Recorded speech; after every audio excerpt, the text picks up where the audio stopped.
Jangan ganggu gadis ini. Ayahnya ex-tentara elit yang sangat menakutkan, tapi sekelompok preman nekat menindas dan menyuntikkan obat ke tubuhnya. Setelah puas, mereka menyeret dan menenggelamkannya ke sungai. Mereka akan membayar mahal perbuatan ini. Tak lama, sang ayah mendapat kabar putrinya hilang dan mulai mencari di jalanan. Dia pun masuk bar. Sambil minum, dia melihat gelang putrinya dipakai seorang preman. Niatnya bertanya, tapi preman itu malah memprovokasinya. Mereka tidak tahu bahwa pria di depan mereka ini adalah raja pasukan khusus yang temperamental.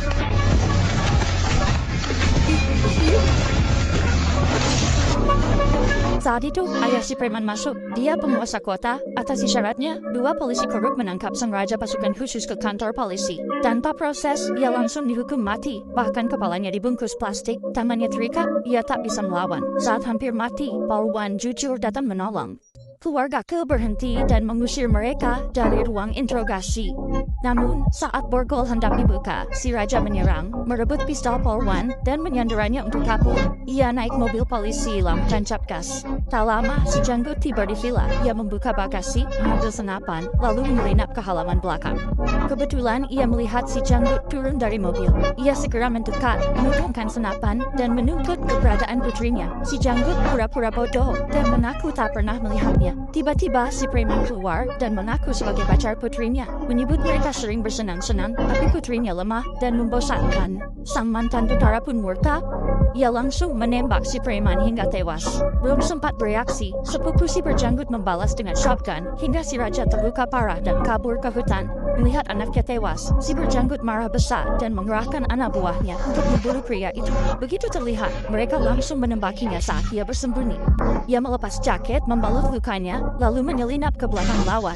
Ia segera menggorok leher salah satu musuh, merebut pistolnya, dan menembak mati satu orang lagi. Tentara lainnya panik dan kocar-kacir di hutan karena tak tahu arah tembakan. Saat itu, dua polisi hitam masuk. Melihat mayat yang mengenaskan, salah satunya ketakutan hingga terkencing-kencing. Ia pun nekat kabur meski melanggar perintah, namun baru beberapa langkah, prajurit elit menekannya ke tanah dan mengancamnya. Ia segera lapor polisi wanita untuk selidiki si janggut besar yang pasti punya catatan kriminal. Polisi penakut itu langsung setuju.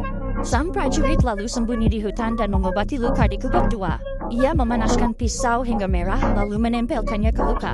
Rasa sakit hebat membuatnya berkeringat dingin hingga pingsan. Dalam mimpinya, ia melihat putrinya yang sudah lama tak ditemui. Ia memeluk erat putrinya, tak sadar dikepung tentara bayaran. Saat tertidur, ia disergap dan dihajar habis-habisan.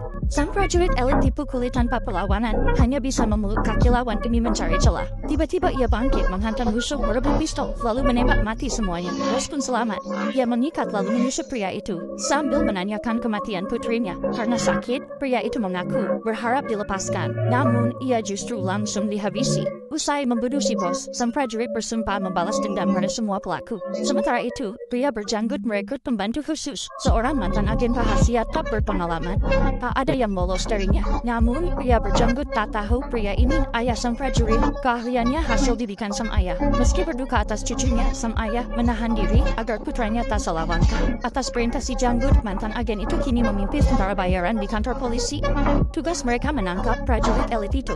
Polwan memberi walkie-talkie ke mantan agen untuk membujuknya menyerah dengan janji membalas dendam cucunya. Namun, si prajurit tak mau dengar. Dia tetap ingin membalas dendam pada si janggut dan kelompoknya. Mantan agen pun terpaksa memutus kontak dan menyuruh tentara bayaran menyusup ke villa. Dia berpesan jangan tembak si prajurit, tangkap hidup-hidup. Dua tentara bayaran bersiap di posisi atas, sementara ratusan lainnya berjaga di bawah. Tanpa mereka sadari, sang prajurit elit sudah menyelinap dan langsung melepaskan tembakan. Baku tembak sengit pun terjadi, meski ditekan dari ketinggian. Sang prajurit elit berhasil melumpuhkan kedua penembak jitu lawan dari balik pohon. Kini tanpa gangguan dari atas, ia langsung maju menyerang secara frontal. Lanjut Pak Tuan.